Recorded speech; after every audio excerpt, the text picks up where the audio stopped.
Assalamualaikum. Туғандар амансыздарбы? Bizde кезектегі чыгарылыш кайрадан эле мини трактор тууралуу болмокчу. Бул Корея өндүрүшүнөн чыккан LG деген трактор. 4 цилиндр, водяной, 4 ВД, руль гидравлика.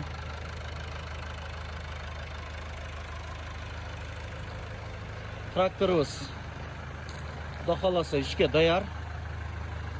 Май сулары толук таралган. Көрүңүздөр. Кимдир бирөө чалып үнүн угузчу дегендер үчүн тракторду жүргүзүп коюп тартып аткан чагым. Ковша 300-400 кг жүктү смело көтөрөт. Бийиктиги 280-290 бийиктикке көтөрүп берет.